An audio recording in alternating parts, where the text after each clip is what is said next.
Buenos dias. Good afternoon, my beautiful people.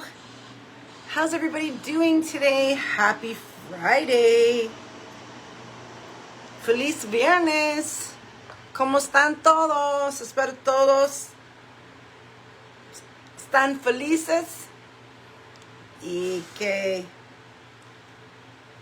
tienes un, ¿cómo se dice? Trying to remember my Spanish.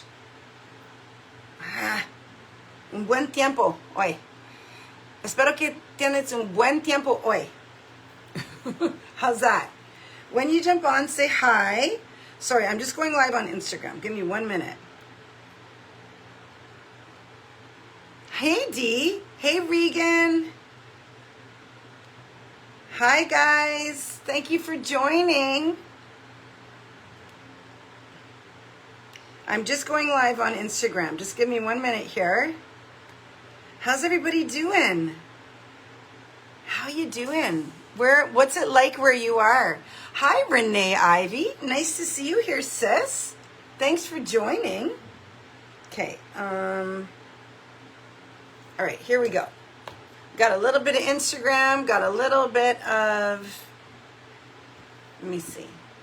I think we're good. I think we got it going on. Okay, here we are. Hello, hello.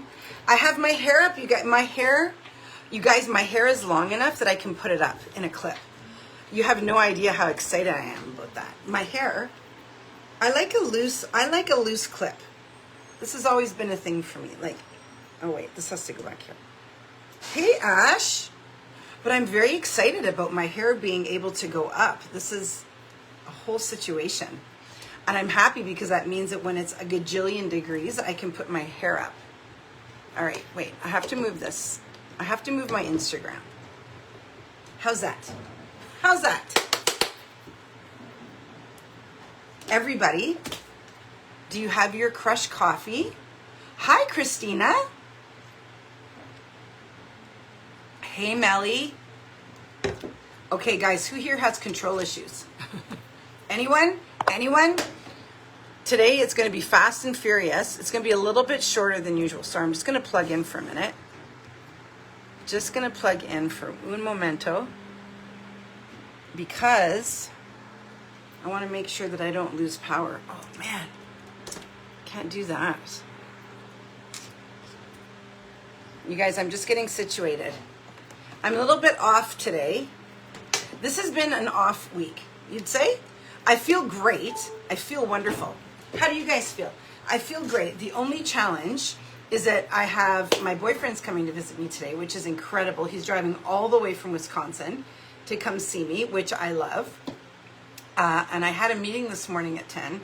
I'm trying to get everything ready. I'm trying to get organized. You know how it is. Having conversations with my team, having conversations with clients, having conversations with friends, having conversations with him. And in the middle of all that, I'm trying to be fabulous for my new beau. What do you guys think about the hair up like this? What's going on? What do you think? It reminds me of my mom. My mom used to wear her hair up like this all the time. So as soon as I was able to, I put it up in a clip. Take a deep breath, Mom. You got this. This afternoon, we are going to talk about women who have control issues. I don't know about you, but it's a conversation that I have with a lot of the women in my world. Okay, I'm going to try to pull this up a little bit. You know, okay, there we go. I'm comfortable. Do you like it? Yeah? It's really nice now that I can do that because you guys, for years and years, I had really super short hair. Like, I had the mohawk, right? Which I absolutely, by the way, I loved my mohawk. It was the easiest hair I've ever had. I washed it once a week. Well, I still wash my hair once a week, but I washed it once a week and it dried on its own. And because I have naturally curly hair, I'd run my hair through it and it would just do this thing and I was good. Best hair ever. But after I got it cut when I left that relationship and I opened my own gym, which was 2012, I think I got it cut early 2013. I've had that hair for 13 years.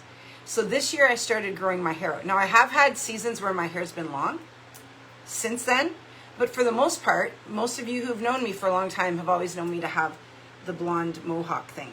So here's why I'm telling you all of this.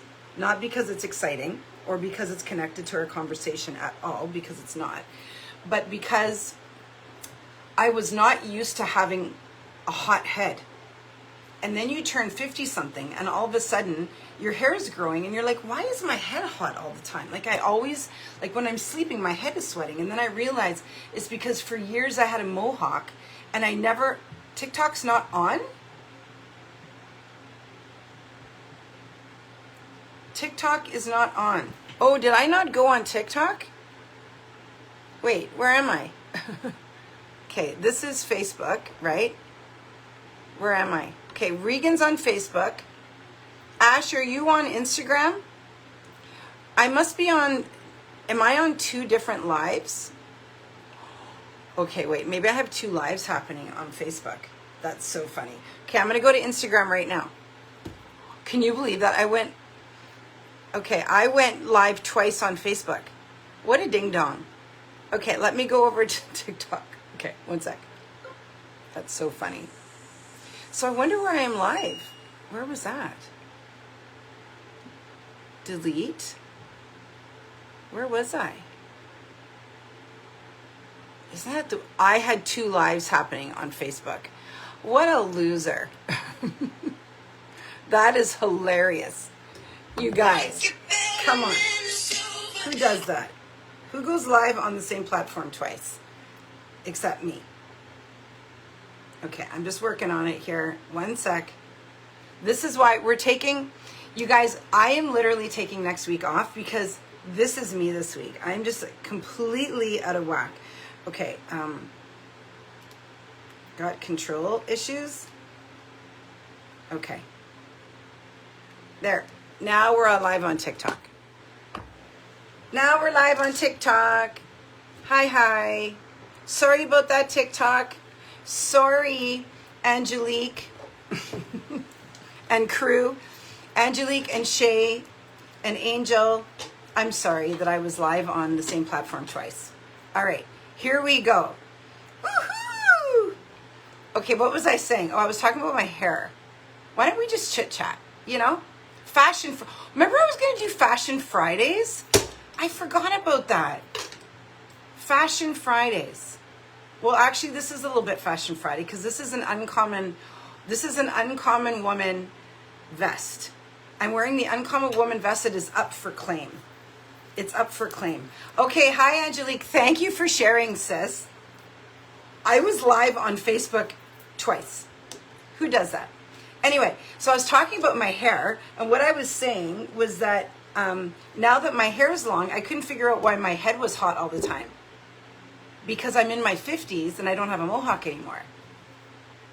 It used to be that I had a mohawk, so I didn't feel the heat. But then when you get into your 50s and you go through menopause and your head's hot all the time and you have hair, your head sweats. So I realized that the reason my head's been hot is because my hair is long. Basically, that's all I wanted to say, okay? That's what I was trying to tell you. Hi, Tabitha. Good morning, everybody. I love you. Hi, Tracy. So would you guys like to, it's Fashion Friday. We're going to start with Fashion Fridays. Again, this is going to bug me because I got a little cleavage going on. But you guys, you know, there's a gift from God, right? Okay, here we go. Are you ready? Look at. Are you ready? Look at. It's an Uncommon Woman jean vest.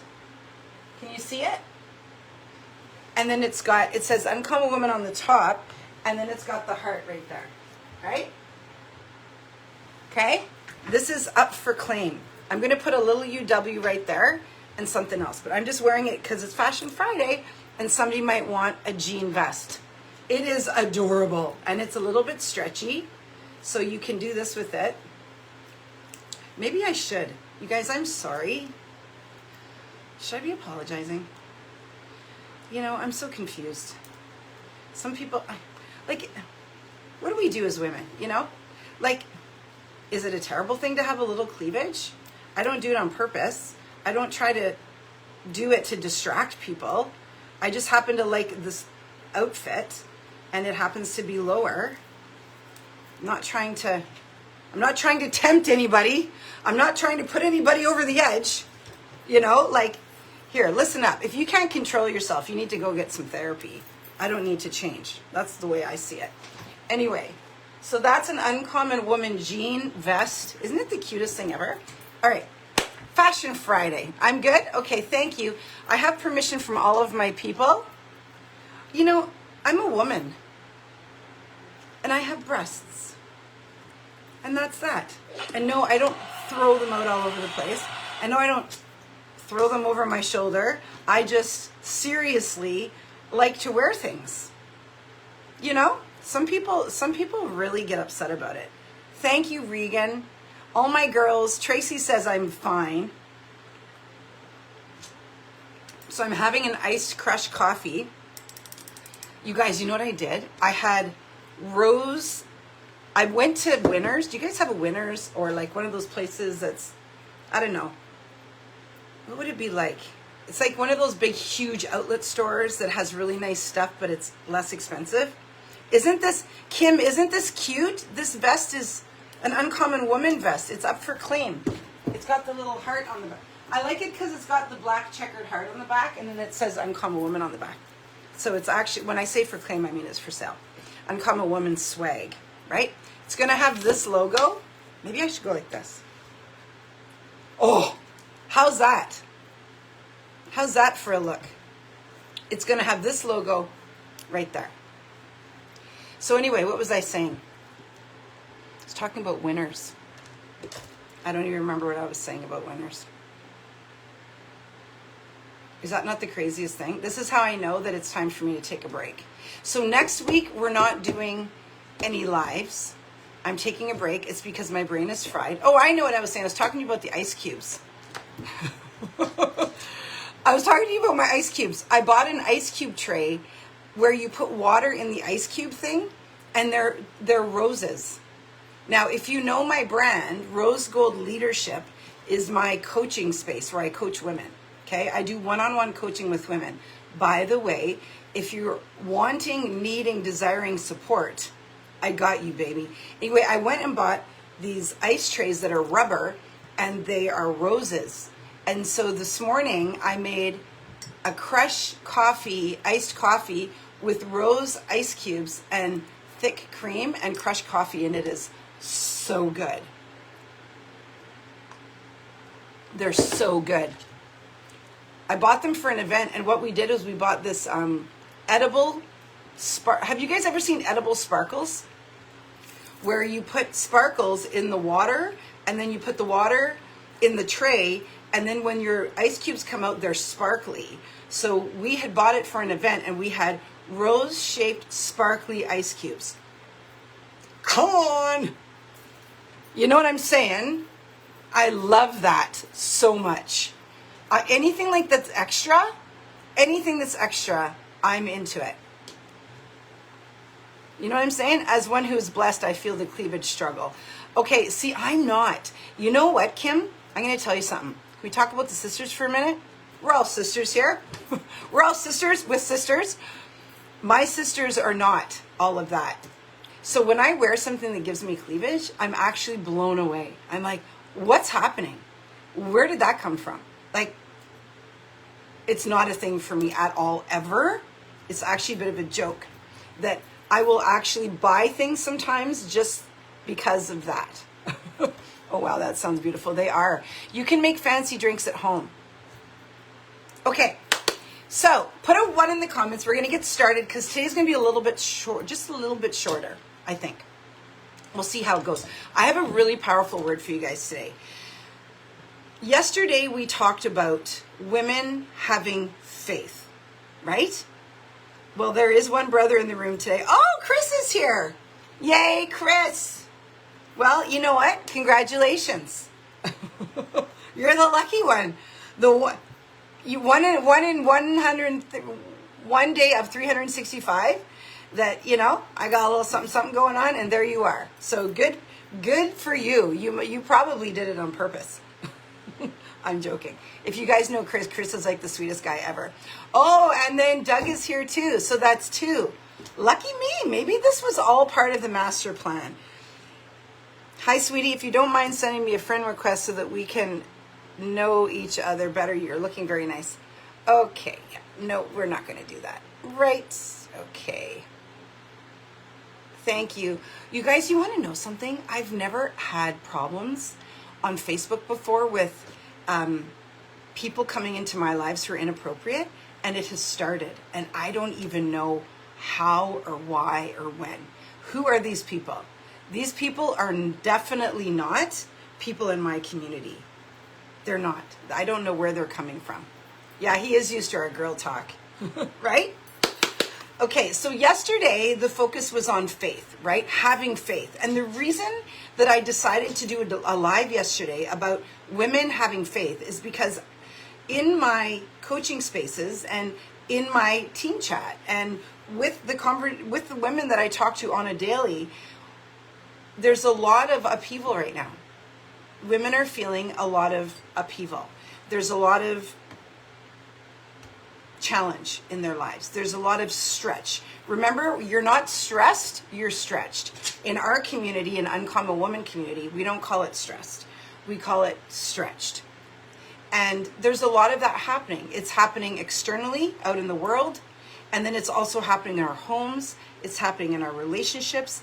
It's happening in our spiritual lives.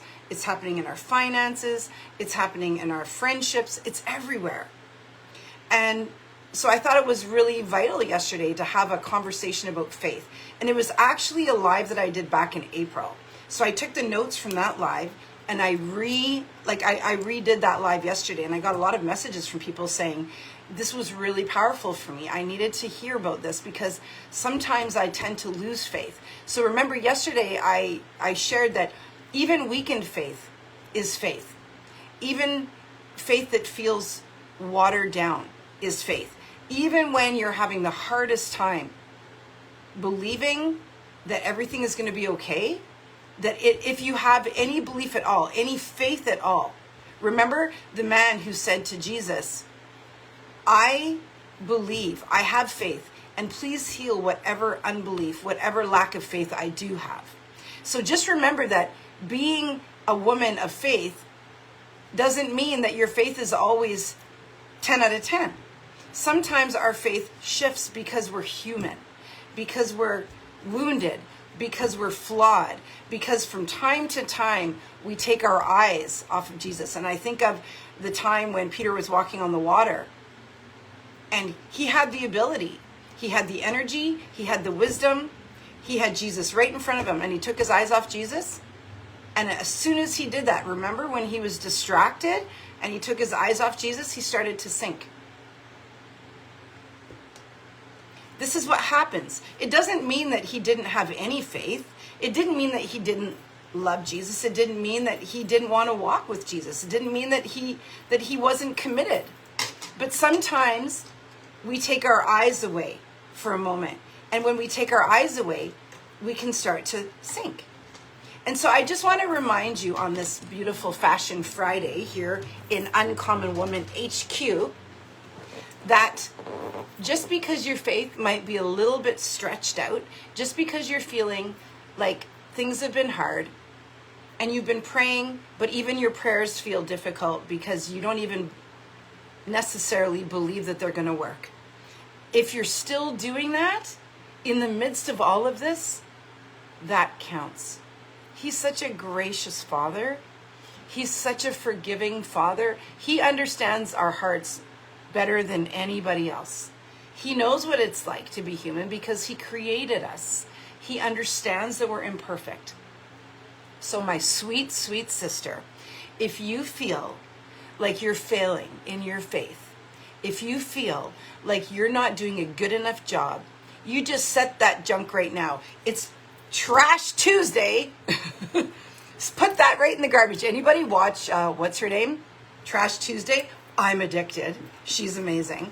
But over here right now, it's Trash Friday. we pick up our garbage here on my street on Fridays. So we're going to take all of the junk that you believe about yourself that's untrue. We're going to take all of the judgment. We're going to take all of the I'm not enough, or I'm a terrible this, or I'm a terrible that, or I failed here, or I failed there, and we're going to throw it in the garbage. Okay? We're going to just throw that out, because the fact that you're even here today is better than most people. The fact that you're on a live right now talking about God and faith on a Friday afternoon on your lunch when you could be doing 1 million other things tells me that your heart's in the right place. Yes, yes? Okay. So yesterday, like I said, we talked about faith. Today, we're going to be talking about control, surrender. We're going to be talking about the fact that it doesn't help us to try to control everything. We're going to, so basically, it's the flip side of faith. Because what I recognize is that even though we have faith, we still want to control things. Am I right there? Put a 1 in the comments if I hit the nail on the head, that you do have faith, that you are a God's girl, you do believe, or maybe you're a God's guy. But from time to time, I'm just pulling up my notes, from time to time, oh, it could not be loaded. Team, did you guys have a hard time getting my notes today? Uh-oh. Did the team get the notes? You guys did, eh? I mean, I can do a whole thing about control without my notes, but it sure helps. 1 sec.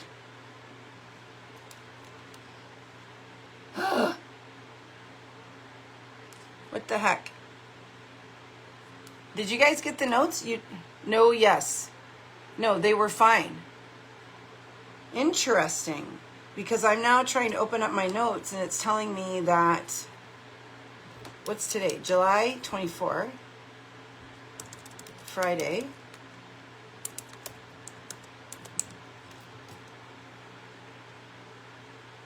This is what happens. I don't know why my notes aren't showing up. Ash, can you email me my notes? When I open them over in Asana, they're not opening for some reason. Sorry guys, technical difficulties. I just want to have my notes because this is actually a really good lesson, which is why I chose it. It's a lesson that I've taught before. And I have no problem saying that. Like, it's a really good one. And I know that so many women struggle with control. Let me see if I can open it again here. I'm going to try one more time.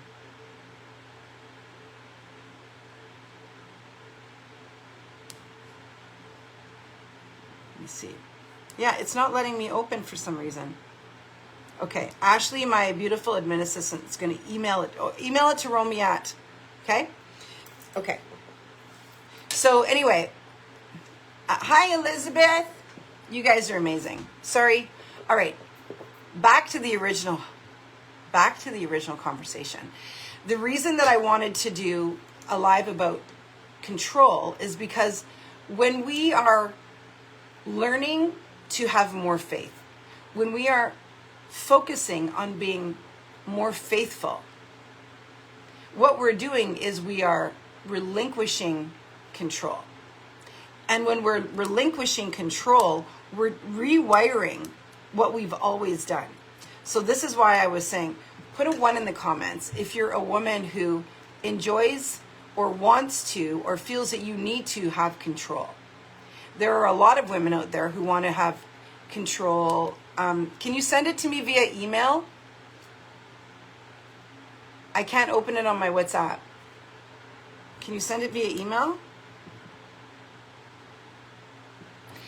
There are a lot of women who want to have control over the following: your children, whether they're young or whether they're adult children. We want to have control, right, over their relationships, over their choices, over their finances. We want to keep them safe. We want to keep them happy. We want to make sure that they don't make the same mistakes that we made. We want to make sure that they're healthy. We want to make sure that they're taken care of. All of these things. So we become like these kind of like control freaks where we want to have control over everybody else's lives. But then when people turn around and want to tell us what to do, we get our gitchies in a knot. Why? Because nobody likes to be controlled. Nobody wants to be controlled. And control is not coverage, right? Control is not a way of keeping somebody safe.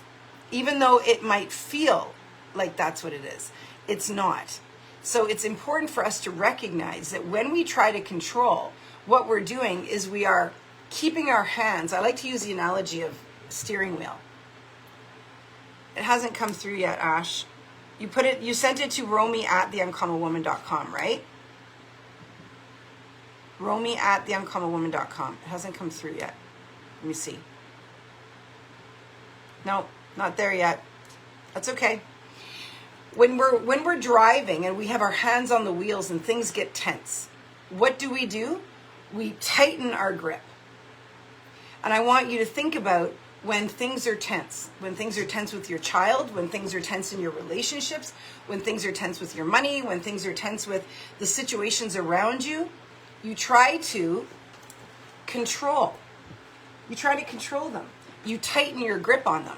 Well, what happens when we tighten our grip?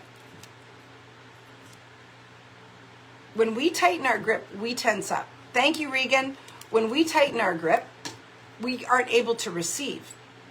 When we tighten our grip, like if we're driving and we're going around a corner and the weather's a little bit wonky, or if it's the winter and we're driving, we tighten our grip.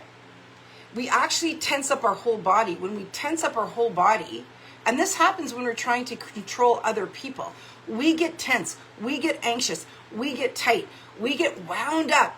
And when that happens, we're not open to receiving, we're not flexible, we're not adaptable, we're not flowy, we're sharp-edged.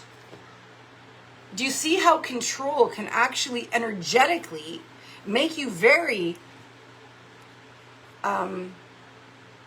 unpleasant to be around? Okay, thank you, Regan. It worked. Thank you. Okay, now I can go into the scripture. So the scripture that we're using, that is the underlying message for this particular lesson around control, is Micah 7, verse 8. And it says this: "Do not gloat over me, my enemy. Though I have fallen, I will rise. Though I sit in darkness, the Lord will be my light." Now you might think to yourself, how is this connected to control? Well, what this means is that we lean into faith when things are hard. When I sit in darkness, the Lord will be my light. It does not say hi, Joanne Sparks. It does not say when I got it. It's okay, Ash. Thank you, sweetheart. It does not say when I sit in darkness, I will try to light the match. It does not say when I sit in darkness, I'm going to panic because I can't see anything. It says when I sit in darkness, the Lord will be my light. That means that even in the dark times, we're going to go inward and we will find the light there. That the Lord will illuminate the path. He will show us the way. We won't plow our way through. So, for those of you who are in a dark time right now, for those of you who are scared right now, for those of you who are sitting in uncertainty right now, and I know that some of you are experiencing this because I know who you are. For those of you who fear the outcome, my question to you is this: what would happen if you just gave it up to God and let Him illuminate your path and you just focused on staying on the path? What would happen? What would happen if you inhaled, exhaled, Lord, I give it all to you. I'm going to smile my way through this. I'm going to breathe my way through this. I'm going to know my way through this. I'm going to surrender my way through this. And I'm going to give my nervous system a break. I'm going to give my muscles a break. I'm going to give my anxiety a break. I'm going to give my fear a break. I'm going to give my tension a break. I'm going to give the people around me a break. And I'm not going to try to control anything else because you light my way. Whew!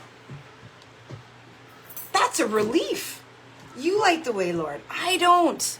I keep forgetting that you know way more than I do. I keep forgetting that you're so much wiser. I keep forgetting that you know what's coming.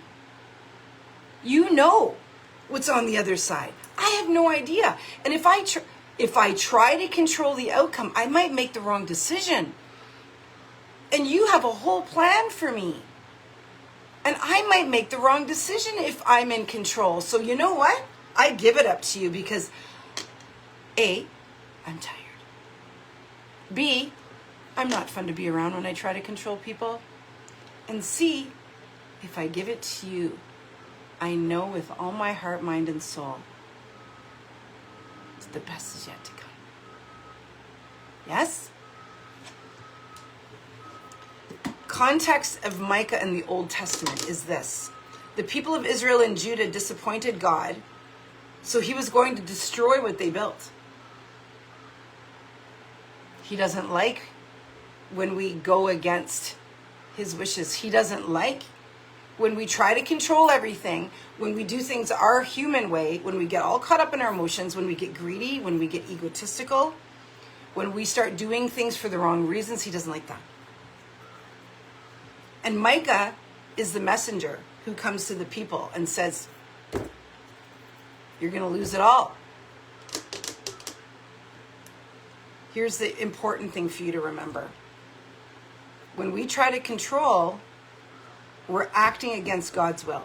So if you consider yourself a child of God, if you consider yourself somebody who's been baptized into his family and you've accepted him as your Lord and Savior, if he is your God, then you don't decide, he does.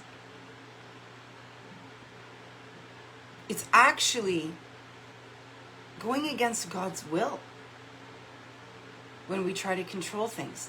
Now, the funny thing is we'll make excuses, won't we? We'll say, I know what's best. We'll say things like, they don't know what they're doing. I need to come in and take care of them. We'll say things like, I've done this before. I know how this is going to end. No, you don't. We will make excuses so that we can control things and people and relationships when we know perfectly well. We know perfectly well that we're just trying to control people and situations because we want to be in control. I like to say, if Jesus was sitting beside you and you were about to control a situation or a person, what would he say to you? Remember I asked you the other day, if Jesus was with you for a week, what would he see? It's the same kind of thing. I love that question. That's a good one. If Jesus was sitting beside you in one of your moments where you felt like you had to take control, take the wheel, what would he say? Would he say, you're not in charge? Why do you keep acting like you're in charge when you are a hot mess express, sister? Like, why? Yeah, girl, sit down. Exactly. Girl, wash your face. Why do you think, wouldn't he say, why do you think that you know better than they do about their lives, or that you know better than I do about anything? So sit down, stick your cute little booty down. You go take care of you, boo, and don't worry about anybody else. Don't try to control other people's thoughts. Don't try to control their decisions. Don't try to control their lives. Sometimes people have to fall. Put a 1 in the comments if when you fell is when you found God. Put a 1 in the comments if when you fell is when you found God. Okay? Just put a 1 in the comments. That would be me. when I fell is when I found God. So, here's my question. Who are you to stop people from falling and finding God? You know how many stories I've heard of women who have found God in the darkest times of their lives? Or women whose children came back to God? I have a client slash friend slash sister slash bestie, which is what all of my clients are, whose adult child, got into some real trouble accidentally. It was accidental, but it was a big deal, okay? And she wants to save him. And she wanted to save him. And she tries to save him. And time again, when we're talking, she'll say, you know what? I keep forgetting that until he fell and had this experience, he was a very different young man. And this has brought him back to his faith. And he wants to be a pastor. He wants to minister to people, to kids, adult young people, his age, about this situation. And I always say to her in response, aren't you glad that you didn't save that boy? Aren't you glad that you let go of control? Aren't you glad that you knew enough and had enough faith to let him fall? Because as a result, this young man's entire life is transformed. I say this because we often think that saving somebody is saving their souls. You are not God. Let them fall. Let them experience the rock at the bottom. I know that if I hadn't fallen, I know that if somebody had tried to stop me from drinking a bottle of red wine every night and being in a toxic relationship and making bad relationships, that I would not be here with you. I'd be out there drinking red wine thinking, oh, this is the life. But because I made so many bad choices, and my parents used to just pray. They used to just pray for me. They didn't ever try to tell me what to do. Eventually, I hit rock bottom, and when I did, I found God. Let that person fall. Let God take care of their rise. Okay? All right. I've talked that one through. That's point number one, bullet number one. Okay? Like, I got to move on here. Ignoring his laws and commandments and making our own rules is also not obedient. How many times do we make our own rules because it's more convenient? Hey, Sandy. Hi, gorgeous. It was so good to see you at the conference. Hi, Rochelle. I love seeing people who I got to hug just a few weeks ago. It makes my heart so happy. How many times do we make our own rules because it's more convenient? And then we try to form it into something that kind of, sort of fits in our value system, you know? Fits in his commandments, fits in his laws. This is one that I really struggle with because there are so many things in my life that I had to change when I started this path, walking down this path. Because I had my own view of how things should be. And now I realize that there's only one way, and it's the narrow way. And you can't transform it into how you want it to be. And if you try, guess what? He knows. He's on us. He's like, you think I don't read your mind and read your heart, but I totally do. And I know exactly what you're doing. And I'll be here when you fall. Right? And then there is judgment, which is a whole other thing that scares the snot out of me. Right? I don't want to be standing in front of all of the people that I love on Judgment Day and in front of Jesus and have him say, remember that time that you did this, but you thought it was that? You thought that you could get away with it? You thought you could bend the rules? All these people right here, they didn't bend the rules, but you tried, so you don't get to come in. I don't want to do that. I don't want to be that person. I want to be up there with my mom. You know? When we become prideful, we're trying to control. we're trying to show others when we're prideful that we're in control of our lives, that we're in control of everything around us, our careers, our emotions. We're so prideful, we're totally in control. Just remember that pride is not. Pride is not truth. You can have a truth. You can say, I'm a really great artist. It's a gift that I was given by God. You can say, I'm a really great wife. I'm a really great girlfriend. I'm a really great coach. I'm a really great daughter. You're not being prideful. Being prideful is when you take credit for everything, and on top of that, you think that you're better than other people as a result. You don't give any credit to God, and you're not humble. You don't think that you have any growth. There's a fine line. I always say to women, don't walk around and say that you're terrible at things, because we need women to stand in their power. Like, this is where my mentorship piece, you know that this is ministry and mentorship. It's important for me that women understand that they're allowed to say, I'm beautiful, I'm smart, I'm a good wife, I'm a good mother, I try to be a good child of God, I try to be helpful and kind, and I try to be the best that I can be, and I'm doing my best, and I love my life, and I love who I am, and I love how my butt looks in these jeans. And also, I'm on my knees because I'm an imperfect human, and I have so much further to go. And I know that I can be better, and I am grateful to God for everything that He's given me. And I'm grateful to Him for everything that I'm about to do, because I know that it's because of Him that I can do it. You know what I'm saying? Don't ever dumb yourself down or dim your light because you're trying to be humble. There's a difference. So let that be a script that you can use. When we become entitled as Christians and we try to control the people around us, that's just gross. It's why so many people have turned away from God, because there's all these entitled Christians out there who are all self-righteous and judgy, and behind closed doors, their lives are a hot flippin' mess. Their relationships are crap. Their mouths are garbage. They don't say anything kind about anybody or to anybody. They think that going to church is going to be the answer. They're just not nice people to be around. They try to control their children. They try to control their husbands. They try to control everything. They judge people for how they dress. They judge people for how they live. You could go on and on. That's control. You're trying to control.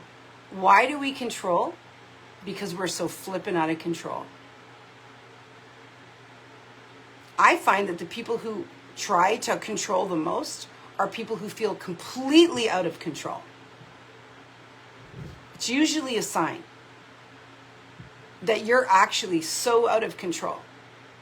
You are so insecure. You're so uncertain of yourself that you want to control everybody else. True story. We try to negotiate and make deals with God, and we get sloppy in the way that we live. All of this is things that we do when we're trying to control. We put our focus on the wrong things. It's like I said earlier, it's like Peter on the water. We get distracted, and when we get distracted because we're trying to control everybody else, our own lives get sloppy. And what happens? We take our eyes off Jesus and we start to sink. Right? When we start to sink, we start to lose ourselves. So our goal, our job, J-O-B,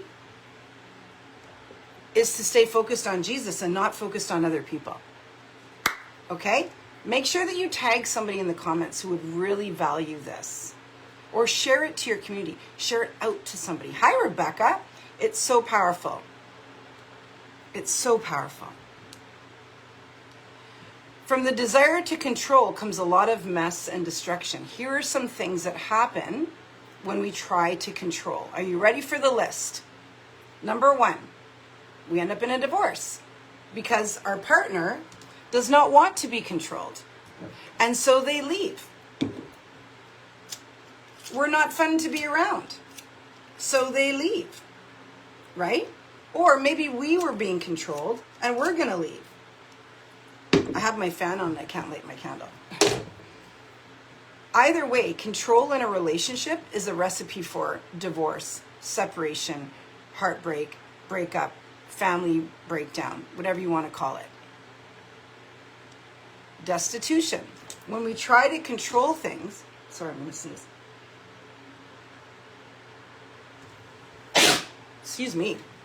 When we try to control things, it can so often have the opposite effect, right? So we try to control our, the people around us. We're at work. We try to control people. We get fired. And all of a sudden we have no money. Or we're such control freaks that thank you, Sandy. We're such control freaks that nobody wants to be around us and we find ourselves alone and destitute. We destroy relationships. Our bodies get riddled with disease because when you control, all you're doing is stressing your nervous system out.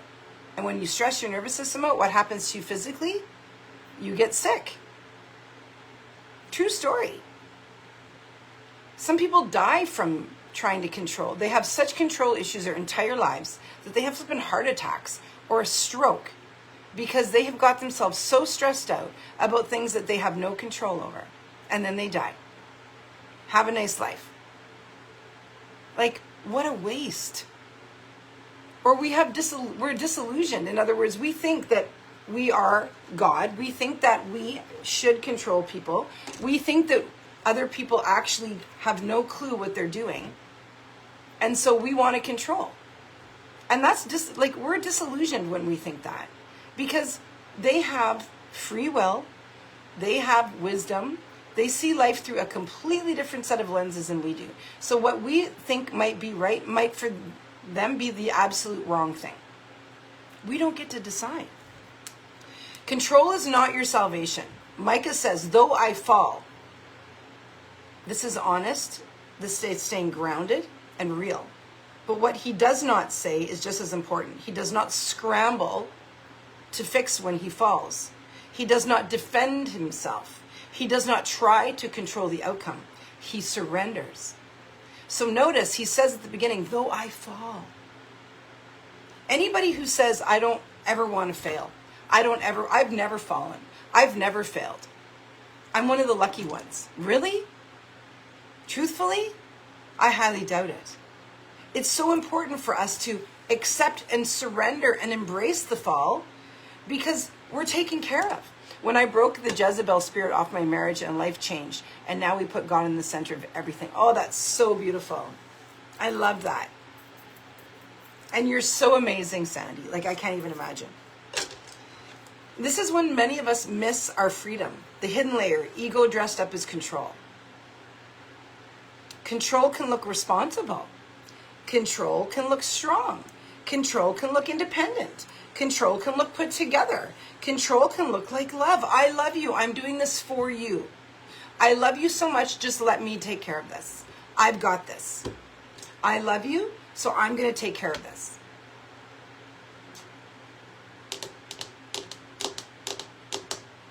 Anyone? Control can look smart. I'll be better at this than anybody else. I'm just going to do this because if anybody else does it, they won't do it as good as I can do it. Talk about passive aggressive, I'm smarter than that person. No.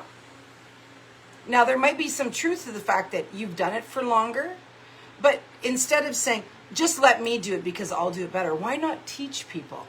Why not say, I'd like to pass the wisdom that I've earned on to you?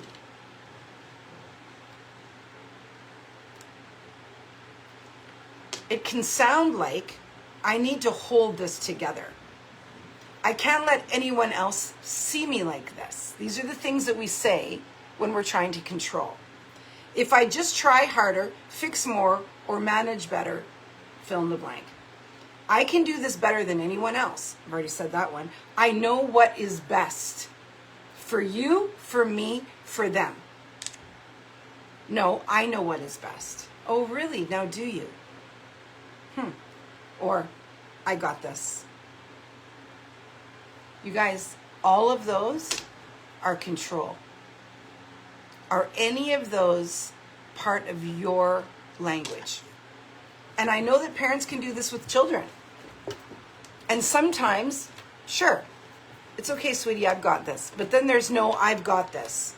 If you do this, you'll screw it up. Different. This is not faith or strength, this kind of language. This is ego trying to outrun the surrender. Not ego in a loud, prideful way, but in a quite exhausting way that says, I trust myself more than I trust God. And definitely more than I trust you. Micah 6:8 says, He has shown you what is good. And what does the Lord require of you? That you act justly and to love mercy and walk humbly. He has shown you what is good. He, being God, has already shown you what is good. You don't need to control. You don't need to be the one who creates the good. He has already shown it. And what does the Lord require of you? All He requires of you is that you have more faith. So when we want to control things, what we need to remember is, do I really need to control this? Or can I trust that God has already shown me? Do you guys see? Like, this is a much deeper message about control. This isn't just about you've got control issues. Actually, even though that's my hook on here, it's really like when you sit down and think about your language, when you sit down and think about your relationships, when you sit down and think about the way that you treat others or the way that you put things on yourself. And the thing is, all of the women in this community are beautiful women. But we're imperfect. And what we're doing here is we're trying to be more like Jesus. So please don't take this as me judging you, okay? This is me just saying, when you step back and take a look at your language, do any of these ring true for you? Do you ever say these things to people? And it's disguised at, I don't want to bother them, I'll just do it myself. But really what it is control. We really need to look at ourselves. Why control keeps you tied to your old identity? Listen to this. Okay, so you have an identity that you're trying to step away from. Put a heart in the comments if you're trying to right now upgrade your identity. This whole month in Uncommon Woman Sisterhood and on these lives, we've been talking about ascension. Women ascending to a higher level. Women moving on to be greater women than they already are. So when we're trying to control things, we're often staying tied to an old identity because the new identity is uncertain. Do you know what I mean? Okay, so I just want you to think about this. You stay in control, you stay in performance, you stay in pressure, and you stay in the identity of the one who has to hold it all. So if you always try to control things, you're tying yourself to your old identity because you're going to continue to perform. You're going to continue to put pressure on yourself and on others. And you're going to continue to be the woman who says she has to hold it all. That's why I'm saying, if you want to be somebody who gets rid of the desire to control, what you actually have to do is embody a new identity. And watch how people are around you. Watch how people respond to you when you stop trying to control them, control family dinners, control the table, control the salad, control how people put the dressing on the salad, control the way somebody cuts the cake, control the way the balloons are put up, control the way everybody wraps their gifts at Christmas. Control. When we stop controlling every small detail, watch how everybody else around you is more relaxed. And they'll even say things like, wow, you're so chill. Mom, this is a different version of you. You'd be like, yeah, it just doesn't matter anymore. A really interesting story about my mom. When my mom was, I don't know, in her 60s and 70s, and I love my mom dearly. I just want to say that. But she wanted to control things at Christmas. and at Thanksgiving. She wanted to control the conversations in that she didn't want anything off color. You know what I mean? She wanted to have the perfect table and the perfect experience and the perfect kind of like Norman Rockwell family situation. And it got so that she would get frustrated and kind of angry at us if we, I don't know, made poop jokes or somebody farted or, you know, just like the stuff that kids do when you get together with your family. Things go left or right and everybody's laughing hysterically. Everybody's having the best time, right? Everybody's laughing till we cry, like we're rolling on the floor. And our mom would come in and she would say, that's enough. And we would say, enough of what? And she'd say, that's enough. No more of that. And later on, like I would say about 5 years before she passed away, I interviewed her one time for Uncommon Woman. And we talked about control. And she said there came a point where she just had to decide, she had to accept that it was more important for her to just release control and let her family do their thing. Because what she realized as she got older was that what was most important was that her family was there and together. She said, I stopped spending so much time in the kitchen, cooking the perfect meal. I stopped spending so much time being away from everybody because I was over here trying to make sure that the gifts were wrapped. And she said, I stopped trying to control the small details. And I started spending more time just enjoying the family. And she said, and it was so liberating for me. Now that's a small detail, but how many of you are that person?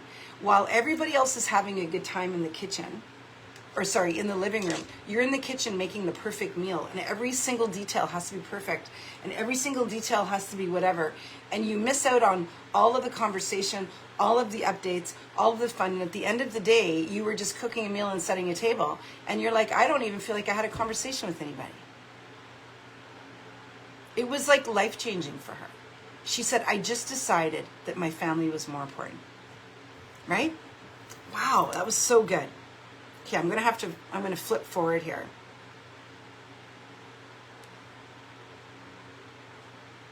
Okay. Walk humbly. Release the need to control. That's number one. Write that down. Humility is not thinking less of yourself. It's thinking with God at the center instead of you. Number two, have faith, even when you don't feel strong.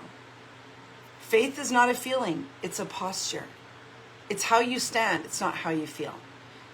Micah says, I will rise, while he was still in the dirt. Okay? So just because you don't know what's happening doesn't mean it's wrong. Number three, show mercy to yourself and others. This is where many women block their own healing. You accept God's mercy in theory, but refuse to extend it to yourself. How many of you give everybody else grace and forgive everybody else and tell everybody else that they're not a failure and tell everybody else that they should have no regrets and that it's okay, but you beat yourself up because you made some mistakes or you tried to control somebody or you fell flat and now you're over here beating yourself up? Extend yourself the mercy, but remember to extend it to others. So some of you probably really struggle with control, and I just want to tell you this. This is how the old identity loses its grip. Some of you are exhausted from holding everything together. Like control is actually exhausting you. Some of you are afraid to let go because you think everything will fall apart. Anyone? Some of you are still defining yourself by your failures when control didn't work. In other words, you tried to control something and you failed, and yet you're still defining yourself by that failure. But that failure, you see what I'm saying? You guys, this is deep. That failure was a failure that you made when you were trying to control things. And now that you're a new woman, now that you're going to release control, you're still judging yourself based on the woman who was in control. No, that's not what you do. Now what you do is you say, That was me when I used to control everything. And man, I was a good person. I had good intentions. But it didn't work, and that's okay. I've changed. And I'm not going to judge the person that I was. Here's the invitation for all of us, okay? Before we go, we're right on time. Yay me! You don't have to control your way into becoming whole. Sissy, you can be a whole person and be a whole hot mess in uncertainty at the same time. All you have to do is keep your eyes on God.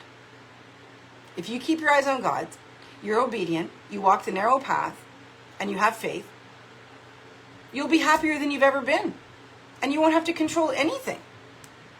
You are allowed to lay it down, trust God with the outcome, receive mercy instead of earning your way back. This is so powerful. You do not have to earn your way back into anybody's good books, including God's.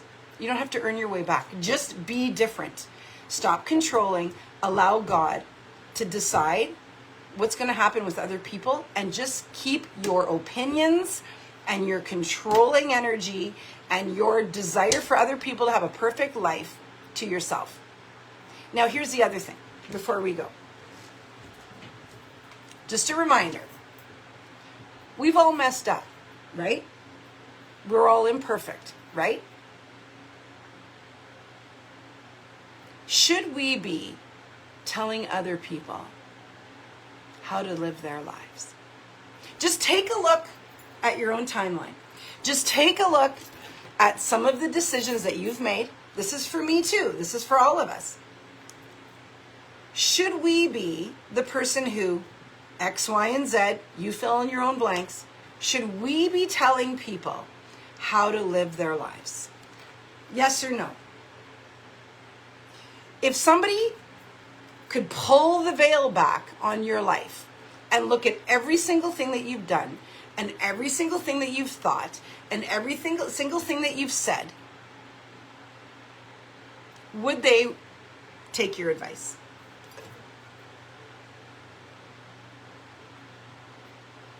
Or do we just want them to see what we want them to see?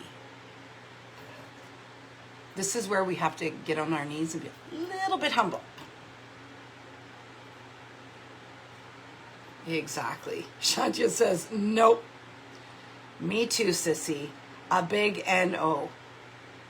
I will activate you. I will move you to take action. I will believe in you. I will champion you. I will give you some advice. I will share with you my experience. But baby, at the end of the day, this girl has made a lot of mistakes. And I am the first person to admit it. And I am not going to try to control somebody else's direction. Neither should you. I love you. I'm so proud of you. Yesterday we talked about faith. Today we talked about relinquishing control. Your homework for next week is to go to my YouTube channel, which is Romy Marlowe Uncommon Woman on YouTube. I'll post it somewhere. And watch some of the lives and do the homework. And do a reevaluation of where you are in your life. We're moving into August. We're moving into the 8th month of the year. Have you grown? How much have you grown? How far have you come? Are you where you want to be? Are you still repeating some of the same old patterns? I've got lives on there about friendships and relationships and money and faith and God and being more like Jesus. And there are I have got like 30 or 40 lives on there at least. That's just a fraction of what I've done. Go there and watch some of them.